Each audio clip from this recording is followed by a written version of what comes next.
இவருக்கு ஒரு மிக முக்கிய பொறுப்பு கொடுக்கப்பட்டிருக்கு. மிக முக்கிய நபர்களோட இவர் தொடர்புல இருக்காரு. அப்ப அவரோட பின்னணி தெரிஞ்சிருக்கணும் அப்படிங்கறத நம்ம எதிர்பார்க்கிறோம். ஏன்னா இப்ப ஆளும் அரசா திமுக வந்திருக்கு. நீங்க கட்சி எதிர்கட்சியா இருங்க, வராங்க போறாங்க. நீங்க ஆளும் அரசுல இருக்கிறீங்க.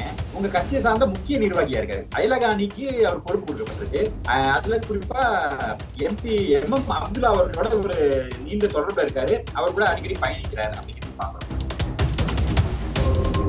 திமுகவை நம்ம குறை சொல்ல வேண்டியது இருக்கு அப்படின்னு பார்த்தோம்னா MM அப்துல்லா அவர்கள் இவரோட பயணிக்கிறார். இது மட்டுமான்னு பார்த்தோம்னா இதே MM அப்துல்லா அவர்கள் என்ன பண்றாருன்னா புதுக்கோட்டை மாவட்டத்துல ஒரு பெண்மணிக்கு அடைக்கலம் கொடுக்குறாரு. அந்த பெண்மணி யாருன்னா மலேசியா போலீஸால தேடப்படுறாங்க. மலேசியாவோட கிரைம் பிரான்ச்சால தேடப்படுறாங்க. பென்சீர் பேகம் அமர் பஷீர். பென்சீர் பேகம் அமர் பஷீர் ஒரு 42 வயது பெண்மணி. இதற்கான ஏற்பாடுகள் பண்றவர் யாருன்னு பார்த்தோம்னா சாதிக் அலி அமர் அலி அப்படிங்கிறவர் தான் இந்த ஏற்பாடெல்லாம் பண்றாரு. இவர் தான் புதுக்கோட்டையில அவங்களை அடைக்கலம் கொடுத்து காப்பாத்துறாரு MM அப்துல்லாவோட உத்தரவின் பேர். இவங்க எல்லாமே ஒருத்தருக்கு தொடர்பா இருக்காங்க. ஆப்பிரிக்கால இருந்து வரக்கூடிய அந்த போதைப் பொருள் இந்தியா மூலமா ஆஸ்திரேலியாவுக்கும் நியூசிலாந்துக்கும் போகுது. இதற்கான அந்த மணி டிரான்சாக்சன் நடக்கக்கூடியது துபாயாவும் மலேசியாவும் இருக்கு. இங்கெல்லாம் இந்த மிகப்பெரிய நெட்வொர்க், அதாவது சர்வதேச அரசியலே கைக்குள்ள வச்சிருக்கு திமுக அப்படின்னு சொல்ற அளவுக்கு இந்த திமுகவினர் செயல்படுறாங்க. ஒரு பக்கம் துபாய், ஒரு பக்கம் மலேசியா, இந்த பக்கம் ஆப்பிரிக்கால இருந்து ஆஸ்திரேலியா வரைக்கும் தொடர்புகள் நீட்டு கிடக்குது. சைனா பண்டை வாங்கிட்டு சைனாக்கு ஆதரவா செயல்படுறாங்களா, இல்ல இந்த மாதிரி இந்த போதைப் பொருட்களை ஊக்குவிக்கிறாங்களா? ஏன்னா ஒரு நாட்டை அழிக்கிறதுக்கு அந்த நாட்டுக்குள்ள போதைப் பொருளை கொண்டு வரும். அதை சைனா செய்யறதுக்கான வாய்ப்புகள் அதிகமா இருக்கு. திடீர்னு நீங்க சீனா கொடியை போடுறதுல இதெல்லாம் ஒரு எல்லாமே ஒரு இன்டர்லிங்கா வருது.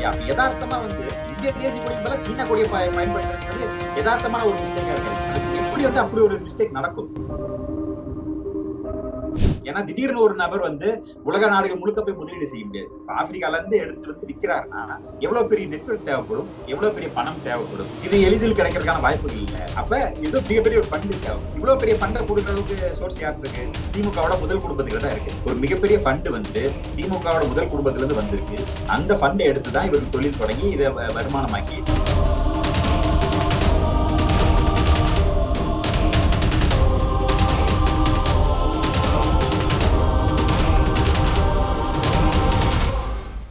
ரியல் ஒன் வாசகர்களுக்கு நண்பர்களுக்கு வணக்கம். இன்று நம்மோடு இருப்பவர் அரசியல் விமர்சகர் ரஞ்சித் குமார் அவர்கள். வணக்கம் சார். நீண்ட இடைவெளிக்கு பிறகு மீண்டும் நம்முடைய ரியல் ஒன் வாய்ஸ் டீமோட உங்களுடைய பயணம் தொடர போகிறது. இப்போ முதல் கொஸ்டினை நீங்க எக்ஸ்க்ளூசிவ் நியூஸ்கள் அப்டேட்கள் கொடுக்க போறீங்க. அந்த வகையிலான கேள்விகள் தான். இப்போ ஜாபர் சாதிக் இந்த விவகாரம் கடந்த ஒரு சில தினங்களாக மிக பெரிய அளவுல ஒரு பரபரப்பாக இந்தியா முழுவதிலும் பெரிய ஒரு பேர் அலையையே உருவாக்கிக்கிட்டு இருக்கு. இந்த ஜாபர் சாதிக் தற்போதைய நிலையில எங்க இருக்கிறார் அப்படிங்கிற தகவல்கள் எப்படி சார் இருக்கு? நிச்சயமா இப்ப ஜாபர் சாதிக்கை பத்தி ரொம்ப டீடைல்டா நிறைய பேர் நிறைய விஷயம் சொல்லியாச்சு. ஆனா இப்ப மத்த ஊழல்கள் பாத்தீங்கன்னா மத்த அமைச்சருக்கு மேல வர ஊழல்கள் அதையும் தாண்டி அதெல்லாம் ஊழலா போயிருது. இது பாத்தீங்கன்னா மிகப்பெரிய ஒரு சமூக சீரழிவு, ஒரு போதைப் பொருள் கடத்தல் அப்படிங்கிறது. இதுல திமுக எளிதா கை கழுவிட்டாங்க. அவர் மேல தப்பு இருக்கா, நாங்க கட்சியை விட்டு நீக்கிறோம் அப்படின்னாங்க. சரி, சேர்த்ததை நம்ம குறை சொல்ல வேண்டாம். ஏன்னா கட்சியில யார் வேணா சேரலாம். அவரோட பின்னணி முழுக்க தெரியாது. கட்சியில ஒரு உறுப்பினரா சேருவாங்க. தவறு நிரூபிக்கப்பட்டா கட்சியை விட்டு நீக்கிறோம் அப்படிங்கிற மாதிரி சொல்லலாம். ஆனா இவருக்கு ஒரு மிக முக்கிய பொறுப்பு கொடுக்கப்பட்டிருக்கு. மிக முக்கிய நபர்களோட இவர் தொடர்புல இருக்காரு. அப்ப அவரோட பின்னணி தெரிஞ்சிருக்கணும் அப்படிங்கறத நம்ம எதிர்பார்க்கிறோம். ஏன்னா இப்ப ஆளும் அரசா திமுக வந்திருக்கு. நீங்க கட்சி எதிர்கட்சியா இருங்க, வராங்க போறாங்க. இன்னைக்கு ஆளும் அரசுல இருக்கிறீங்க. உங்க கட்சியை சார்ந்த முக்கிய நிர்வாகியா இருக்காரு. அயலக அணிக்கு அவர் பொறுப்பு கொடுக்கப்பட்டிருக்கு. அதுல குறிப்பா MP MM அப்துல்லா அவர்களோட ஒரு நீண்ட தொடர்புல இருக்காரு. அவர் கூட அடிக்கடி பயணிக்கிறார் அப்படிங்கிறதையும் பாக்குறோம். அப்பேற்பட்ட நபரோட ஒரு பேக்ரவுண்ட் வெரிஃபிகேஷன் வேண்டாமா? அவர் செய்யக்கூடிய தவறுகளை கண்காணிக்க வேண்டாமா அப்படிங்கிற சந்தேகம் எழுது. குறிப்பா MM அப்துல்லாவோட பேர் இங்க ஏன் அடிப்படுது? திமுகவை ஏன் நம்ம குறை சொல்ல வேண்டியது இருக்கு அப்படின்னு பார்த்தோம்னா MM அப்துல்லா அவர்கள் இவரோட பயணிக்கிறாரு. இது மட்டுமான்னு பார்த்தோம்னா இதே MM அப்துல்லா அவர்கள் என்ன பண்றாருன்னா புதுக்கோட்டை மாவட்டத்துல ஒரு பெண்மணிக்கு அடைக்கலம் கொடுக்குறாரு. எதுனா ஏதோ ஒரு உதவி தேவைப்பட்டு வராங்க, அவங்க ரொம்ப கஷ்டப்படுறாங்க அப்படின்னு அடைக்கலம் கொடுத்தா பரவாயில்ல. அந்த பெண்மணி யாருன்னா மலேசியா போலீஸால தேடப்படுறாங்க. மலேசியாவோட கிரைம் பிரான்ச்சால தேடப்படுறாங்க. பென்சீர் பேகம் அமர் பஷீர். பென்சீர் பேகம் அமர் பஷீர் ஒரு 42 வயது பெண்மணி. இவர்கள் மலேசியால இருந்து தப்பிச்சு வராங்க. அவருக்கு MM அப்துல்லா அடைக்கலம் கொடுக்குறாரு. அந்த பெண்மணி எந்த குற்றத்துக்காக வராங்கன்னா இந்த ஹவாலா மணி லாண்டரிங் பண்ணி அங்க மலேசியால இல்லீகல் ஆக்டிவிட்டிஸ்ல ஈடுபட்டனால அங்க அவங்க தேடுறாங்க. அங்க இருந்து தப்பிச்சு வராங்க. இதற்கான ஏற்பாடுகள் பண்றவர் யாருன்னு பார்த்தோம்னா சாதிக் அலி அமர் அலி அப்படிங்கிறவர் தான் இந்த ஏற்பாடெல்லாம் பண்றாரு. இவர் தான் அந்த புதுக்கோட்டையில அவங்களை அடைக்கலம் கொடுத்து காப்பாத்துறாரு MM அப்துல்லாவோட உத்தரவின் பேர்ல. சோ இவங்க எல்லாமே ஒருத்தருக்கு தொடர்பா இருக்காங்க. இப்ப என்னன்னா ஆப்பிரிக்கால இருந்து வரக்கூடிய அந்த போதைப் பொருள் இந்தியா மூலமா ஆஸ்திரேலியாவுக்கும் நியூசிலாந்துக்கும் போகுது. இதற்கான அந்த மணி டிரான்சாக்சன் நடக்கக்கூடியது துபாயாவும் மலேசியாவும் இருக்குது. சோ இங்கெல்லாம் இந்த மிகப்பெரிய நெட்வொர்க், ஒட்டுமொத்த அதாவது சர்வதேச அரசியலே கைக்குள்ள வச்சிருக்கு திமுக அப்படின்னு சொல்ற அளவுக்கு வந்து இந்த திமுகவினர் வந்து செயல்படுறாங்க. ஒரு பக்கம் துபாய், ஒரு பக்கம் மலேசியா, இந்த பக்கம் ஆப்பிரிக்கால இருந்து ஆஸ்திரேலியா வரைக்கும் வந்து தொடர்புகள் வந்து நீண்டு கிடக்குது. துபாயில இவர்கள் பல முதலீடுகள் பண்ணியிருக்கிறாங்க, பல சொத்துக்கள் வாங்கி வச்சிருக்காங்க, அதெல்லாம் பல விஷயங்கள் இருக்கு. நம்மளும் கூட நிறைய விஷயங்கள் சொல்லியிருந்தோம். அதையும் தாண்டி இப்ப நம்ம நீங்க சொன்னீங்க கென்யால தலைமறைவா இருக்காரா அப்படிங்கிற ஏன் சந்தேகம் வருதுன்னா, இவர்கள் அடிக்கடி கென்யா போறாங்க வராங்க. குறிப்பா எம் அப்துல்லாவும் அங்க போயிருக்காரு அப்படின்னு. அயலகாணிக்கு கென்யா வரைக்கும் போய் வேலை செய்யறாங்க. தமிழர்கள் எத்தனையோ இடத்துல இருக்கிறாங்க. அங்க எல்லாமும் தாண்டி கென்யா வரைக்கும் ஏன் போறாங்கன்னா, அங்க பல முதலீடுகள் இவங்க செஞ்சிருக்கிறாங்க.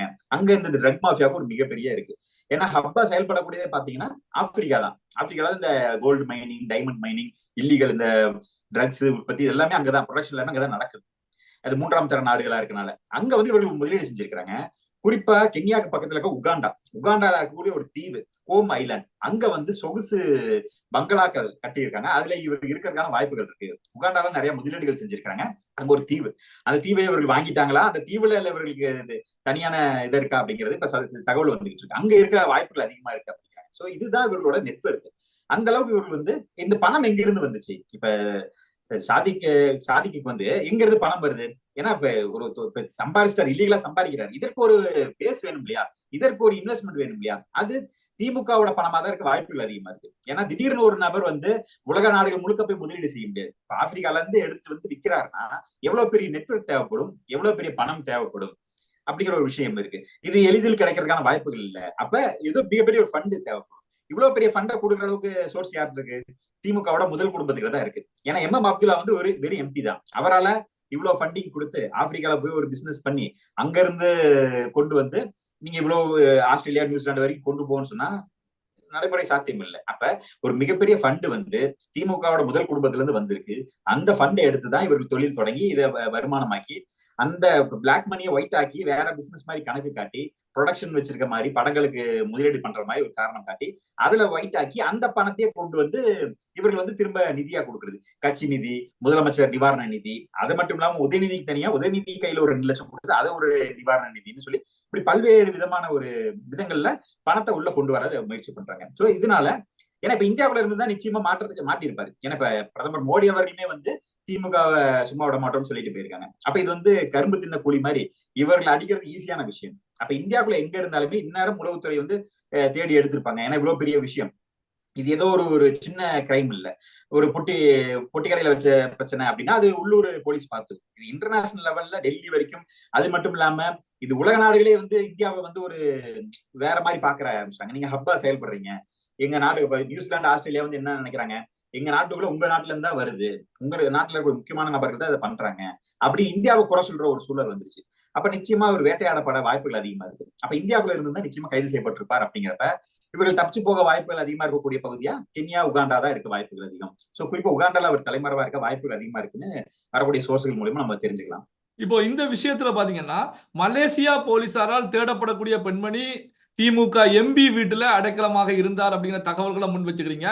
அப்போ இந்த மலேசியா போலீஸ் மூலமாக இந்திய அரசாங்கம், அதாவது உளவுத்துறையை பொறுத்த வரைக்கும் இன்டர்போல் மூலமாக தகவல்களை வாங்கி இங்க யார் யாரோடு அந்த பெண்மணி தொடர்பில் இருந்தாங்க, அப்துல்லா மட்டும் தானா அல்லது வேறு யாரையெல்லாம் சந்திச்சாங்க அப்படின்னு சொல்லி விசாரணையை மேற்கொள்வதற்கான சூழல் இருக்கிறதா? அப்படியான விசாரணை மேற்கொள்ளப்பட்டுகிட்டு இருக்கா சார்? நிச்சயமா வாய்ப்புகள் அதிகமா இருக்கு. இப்ப நம்ம இவ்வளவு சொல்லும் பொழுது கண்டிப்பா உளவுத்துறை அதை கண்காணிச்சுட்டு இருப்பாங்க. இப்ப அவங்க என்னன்னா அதை விட்டு பிடிக்கிறாங்க அப்படின்னா இப்ப அவங்களுக்கு தெரிஞ்சாலுமே கூட, ஏன்னா இந்த நெட்வொர்க்கை பிடிக்கிறதுக்காக கூட அவங்க அமைதியா இருக்கலாம். ஏன்னா இந்த பெண்மணி வந்ததா இருக்கட்டும், போனதா இருக்கட்டும், எல்லாமே ரெக்கார்டு இருக்கும். இப்ப ஏன்னா இப்ப இந்த ட்ரக் மாஃபியா வந்து ரொம்ப நாளா இருந்துகிட்டு இருக்கும். அதை இப்ப ஏன் பிடிக்கிறாங்கன்னா இப்ப அதுக்கான ஸ்ட்ராங் சோர்ஸ் பிடிச்சிருப்பாங்க. இப்ப இதை வச்சு அடுத்த லீட எடுத்து போவாங்க. இப்ப ஒருவேளை வந்து அவர் சிக்கனாதான் வந்து அடுத்து என்ன நடக்குது, யாரோட ஃபண்டுங்கிற விஷயங்கள் வெளியே வரும். இது வந்து திமுக மிகப்பெரிய ஒரு சிக்கல் உருவாக்கி இருக்கு அப்படிங்கறத பாக்குறோம். ஏன்னா ஊழல் வழக்கெல்லாம் கூட தனிப்பட்ட அமைச்சர் மேல காரணம் காட்டி போயிடலாம். இப்ப அண்ணன் பொன்முடி அவர்கள் வழக்கு, அது வந்து சொத்து குவிப்பு, பழிவாங்கும் நடவடிக்கை, அது அதிமுக வந்து பழிவாங்கறதுக்காக போட்டாங்க அப்படின்னு கடந்து போயிருவாங்க. இப்ப அவர் வந்து கன்விக்ட் ஆயிட்டாரு. இப்ப அவர் வந்து ஒரு குற்றவாளி. அவர் குற்றம் சாற்றப்பட்டவர் இல்ல. அண்ணன் செந்தில் பாலாஜியாவது குற்றம் சாட்டப்பட்டு இன்னும் வழக்கு விசாரணையில தான் இருக்கு. அவர் வந்து இன்னும் தீர்ப்பு வரப்படல. இவருக்கு வந்து தீர்ப்பே வந்துருச்சு குற்றவாளின்னு. ஆனாலும் அவரை கட்சியில வச்சுக்கிட்டு இருக்காங்க. இப்ப நீங்க வந்து இவரை கூட இது போதை பொருள் விஷயம், அது பெரிய அளவுக்கு இதாகும் சொல்லி இவர்களே வந்து அவரை கை கழுவுறாங்க. அந்த அளவுக்கு வந்து ஒரு சிக்கல் உருவாக்கி இருக்குன்னு தெரியுது. ஆனா இதுக்கு பின்னாடி இவர்களோட பணம் தான் இருக்குன்னு மாறினா மிகப்பெரிய ஒரு நெருக்கடி ஆக போகுது. இது வந்து திமுக ஒரு மிகப்பெரிய சிக்கலை உருவாக போகுது அப்படிங்கிறத பாக்குறோம். குறிப்பா நீங்க சொன்ன இது இன்டர்போல் அளவுக்கு போயிருச்சு. சோ இனி திமுக வந்து எந்த அளவுக்கு சிக்கல் உருவாக்க போறாங்க? ஏன்னா இவர்கள் என்ன திமுக வந்து நம்ம சாதாரணமா எடுத்துக்க முடியல. சமீபத்துல திடீர்னு பார்த்தா சைனாவோட படத்தை போட்டு பிரதமரை வெறுப்பேத்துறாங்க. அப்ப ஏன்னா ஏற்கனவே சைனாவுக்கும் சைனா ஃபண்டிங் பண்ணுது திமுக அப்படிங்கிற ஒரு குற்றச்சாட்டு வந்து அரசியல் ரீதியா வைக்கப்பட்டாலும் இவர்கள் சர்வதேச தொடர்புகள் இந்த மாதிரி வந்து போதைப் பொருள் விஷயங்கள் இந்த மாதிரி விஷயங்கள் இவர்கள் ஈடுபடுறத பார்த்தா இந்த சந்தேகம் எல்லாம் வலுவாகாம இல்ல. ஏன்னா இன்னொரு நாடு வந்து சைனா வந்து இந்தியாவுக்குள்ள சில வெஸ்டர்ன் இன்ட்ரெஸ்டோட சில விஷயங்களை செய்வாங்க, சில நாசகார வேலைகளை செய்வாங்க. ஏற்கனவே சில இந்த நக்சலைட் அமைப்புகள் இந்த மாதிரி சில கம்யூனிஸ்ட் அமைப்புகளுக்கு ஃபண்டிங் பண்றதே சைனா தான். ஏன்னா அவர்கள் அந்த விசுவாசத்தை காட்டுவாங்க, சீனா தான் ரொம்ப சிறப்பா இருக்குன்னு இங்க இருந்துகிட்டு ஆர்டிகல் எழுதுறதெல்லாம் நம்ம பார்த்திருக்கோம். அதே வரிசையில திமுகவும் சேர்ந்துருச்சோ. ஏன்னா பல நேரங்களில் வந்து இந்திய இறையாண்மைக்கு அவர்கள் எதிராகவே பேசிட்டு இருக்காங்க. இந்தியா மேல எங்களுக்கு பற்று இல்லை அப்படி இப்படின்னு அமைச்சர்கள் பேசின விஷயங்கள்லாமும் இருக்குது. நாங்க தனிநாடு கேட்போம்னு மேடையில பியும் முழங்கிட்டு இருக்காங்க அப்படிங்கிறத பாக்குறோம். சோ அதனால இந்த இந்திய பற்று இல்லாம சைனா ஃபண்டை வாங்கிட்டு சைனாவுக்கு ஆதரவா செயல்படுறாங்களா, இல்ல இந்த மாதிரி இந்த போதைப் பொருட்களை வந்து ஊக்குவிக்கிறாங்களா, தெரிஞ்சே செய்யறாங்களாங்கிறத மத்திய அரசு விசாரிச்சு விரைவில் நடவடிக்கை எடுத்தா நல்லா இருக்கும். ஏன்னா ஒரு நாட்டை அழிக்கிறதுக்கு அந்த நாட்டுக்குள்ள போதைப் பொருளை கொண்டு வரணும். அதை வந்து சைனா செய்யறதுக்கான வாய்ப்புகள் அதிகமா இருக்கு. ஏன்னா சீனாவோட ஒரு காலத்துல இந்த ஓபிஎம் எல்லாம் கொண்டு போய் அந்த சீனாவை அடிமைப்படுத்த பயன்படுத்தினாங்க. அதே மாதிரி இப்ப சீனா அந்த யுத்தியை கையாண்டு இந்தியாவை குறிப்பா தமிழகத்தை பலவீனப்படுத்த பாக்குதா அப்படிங்கிற சந்தேகம் வருது. சோ திமுகவை நம்ம கடந்து போக முடியாது. உண்மையிலுமே மத்திய அரசு இன்னும் இதை டீட்டெயில்டா விசாரிச்சா இன்னும் பல தொடர்புகள் வெளியே வரலாம். அதுக்கப்புறம் தான் இன்னும் நமக்கும் தகவல் வர வர அதை மக்களோட நம்ம பகிர்ந்துக்குவோம். இப்ப இந்த விஷயத்துல பாத்தீங்க அப்படின்னா, இப்ப எம் அப்துல்லா வீட்டுல அந்த பெண்மணி மலேசியாவில இருந்து வந்து தங்கினாங்க அப்படிங்கிற ஒரு விவகாரம் ஒரு பக்கம் சென்றுகிட்டு இருந்தாலும், இந்த பக்கம் ஜாபர் சாதிக் அவர்கள் பார்ட்னராக இருக்கக்கூடிய ஒரு மூவியில, அதாவது மங்கை அப்படிங்கிற மூவியில தயாரிப்பாளராக உதயநிதி ஸ்டாலின் அவருடைய மனைவி கிருத்திகா உதயநிதி ஸ்டாலின் அவர்கள் இருக்கிறாங்க. அப்ப இந்த பக்கமும் வந்து இப்ப ஜாபர் சாதிக்குடைய விவகாரங்கள் சினிமா துறை மூலமாக இப்போ உதயநிதி ஸ்டாலின், கிருத்திகா உதயநிதி ஸ்டாலின் உள்ள வருவதற்கான விசாரணைகள் மேற்கொள்வதற்கான ஒரு சூழல் உருவாகுமா? வாய்ப்புகள் அதிகமா இருக்கு. ஏன்னா அவரோட பணம் இங்க வந்திருக்கு அப்படிங்கிறப்ப அதை அவர்கள் தொடர்புல வந்து விசாரிக்க வாய்ப்புகள் அதிகமா இருக்கு. ஜாபர் சாதிக் வந்து ஏதோ சாதாரண ஒரு ஊழல் பண்ண நபர் இல்ல. அவர் ஊழல் பண்ணாரு, அந்த பணத்தை கொண்டு வந்து முதலீடு பண்ணாருன்னா கூட இது வந்து மிகப்பெரிய அளவு இதா இருக்காது. ஒரு போதைப் பொருள் கடத்தி அந்த பணத்துல வந்து கொண்டு வந்து கொடுத்திருக்கிறாரு. அப்ப அந்த பணத்தை வாங்கி இவர்கள் செஞ்சிருக்காங்க, லாபம் அடைஞ்சிருக்காங்கன்னா இவர்களுமே விசாரணை வழக்குக்கு உட்பட வேண்டியவர்கள் தான். அவருக்கு ஒரு பேக்ரவுண்ட் தெரியாம ஒரு பெரிய நிதியை கொடுக்குறாருன்னா அதை வாங்குறது வந்து இவ்வளவு பெரிய தப்பு. அவர் எங்க இருந்து, அவரோட சோர்ஸ் என்ன, அவரோட பின்புலம் என்ன, அவருக்கு யார் ஃபண்டிங் பண்றா, இதெல்லாமே தெரியாம இவர்கள் பணத்தை வாங்கிட்டோம் ஏதோ கொண்டு வந்து கொடுத்தாங்க வாங்கணும்னா, இதே வந்து தீவிரவாத செயல் ஈடுபடுறாங்க, இந்த நாட்டுக்கு எதிரான ஒரு விஷயங்களை பண்றாங்க அப்படிங்கிறப்ப அதை எப்படி நம்ம வந்து எளிதில் கடந்து போக முடியும்? அதற்கேற்ற மாதிரி இவர்களோட செயல்பாடுகளும் அப்படி இருக்கு. இப்ப மத்திய அரசு விமர்சிக்கிறேன்னு சொல்லி இந்தியாவுக்கு எதிரான விஷயங்களை பண்றதா இருக்கட்டும், திடீர்னு நீங்க சீனா கொடியை போடுறதெல்லாம் இதெல்லாம் வந்து ஒரு எல்லாமே ஒரு இன்டர்லிங்கா வருது இல்லையா? அப்ப யதார்த்தமா வந்து இந்திய தேசிய கொடிக்கு பதிலா சீனா கொடியை பயன்படுத்துறது யதார்த்தமான ஒரு மிஸ்டேக்கா இருக்காது. அந்த எப்படி வந்து அப்படி ஒரு மிஸ்டேக் நடக்கும்? நீங்க வந்து எழுத்து பிழைங்கிறது வேற, நீங்க எழுத்து பிழையா போடுங்க, பிரிண்டிங்ல தப்பு இருக்கலாம், அதெல்லாம் வந்து இயல்பானது. டேட் மாத்தி போடுறது இதெல்லாம் வந்து இயல்பு. ஆனா ஒரு கொடியே, ஒரு தேசிய கொடியவே தவறுதலா போடுறாங்க அப்படின்னா அது எப்படி வந்து அது வந்து சாதாரணமா கடந்து போக முடியும்? அதுக்கு பின்னாடி ஏதோ ஒரு அரசியல் இருக்கு அப்படிங்கிறத நம்ம புரிஞ்சுக்க வேண்டியதா இருக்கு. இந்த பக்கம் வந்து இந்த ஃபண்டிங், இல்லீகல் ஃபண்ட் வரதா இருக்கட்டும், இந்த பக்கம் இவர்கள் தொடர்ந்து இந்தியாவுக்கு எதிரான விஷயங்களை பண்றதா இருக்கட்டும், இதெல்லாமே ஒன்று கொண்டு இன்டர்லிங்கா இருக்குது. இதனாலதான் பிரதமர் மோடி அவர்களுமே வந்து திமுக வந்து இருக்காது அப்படின்னு சொன்னதா இருக்குமோ என்னவோ அப்படிங்கிற சந்தேகம் எழுது. ஏன்னா இந்த கனெக்ஷன்ஸ் நிரூபிக்கப்பட்டால் ஏற்கனவே இந்த பிஎஃப்ஐ எல்லாம் பேன் செய்யப்பட்டமே டிஎம்கேவும் பேன் செய்யப்படுமா அப்படிங்கிற ஒரு சந்தேகமும் நமக்கு எழுது. ஒருவேளை ஏன்னா திமுகவை ஆட்சியை விட்டு அப்புறப்படுத்துறது கூட ஒரு பக்கம், ஆட்சி திமுகனே ஒண்ணு இருக்காதுன்னு சொல்லிட்டு போயிட்டாரு. அப்ப டிஎம்கே பேன் செய்யப்படுமா அப்படிங்கிற ஒரு சந்தேகம் நமக்கு எழுது. அந்த அளவுக்கு அவர்களோட செயல்பாடுகளும் இருக்கு. இதுல இப்போ ஜாபர் சாதிக் விவகாரம் இதுல சிக்கிய உடனேயே திருமாவளவன் அவர்களிடத்துல, விடுதலை சிறுத்தைகள் கட்சி தலைவர் திருமாவளவன் அவர்களிடத்துல உங்க கட்சியில மத்திய சென்னையுடைய துணை செயலாளராக அவருடைய சகோதரர் இருக்கிறார், முகமது சலீம் இருக்காங்க, அவரை கட்சியிலிருந்து நீக்குவீங்களா அப்படின்னு கேள்வி கேட்கும் போது, குற்றம் நிரூபிக்கப்பட்டால், ஜாபர் சாதிக் மீது குற்றம் நிரூபிக்கப்பட்டால் அதன் பிறகு நடவடிக்கை எடுப்பேன் அப்படின்னு சொல்லி தெரிவிச்சிருந்தாங்க. ஜாபர் சாதிக்குடைய சகோதரர் முகமது சலீம் அவர்கள் அடிப்படை உறுப்பினர் பதவியிலிருந்து கூட விசிக தலைவர் தொல் திருமாவளவன் அவர்கள் நீக்கி இருக்காங்க. திடீர் நீக்கத்துக்கான காரணம் என்ன? இந்த விவகாரம் மிகப்பெரிய அளவுல பூதாகரமாக வெடிக்க போகிறது, இதுல இருந்து நாம தப்பிச்சுக்கலாம் அப்படிங்கிற நிலையில தான் விசிக இது போன்ற ஒரு முடிவை விசிக தலைவர் எடுத்திருக்கிறாரா?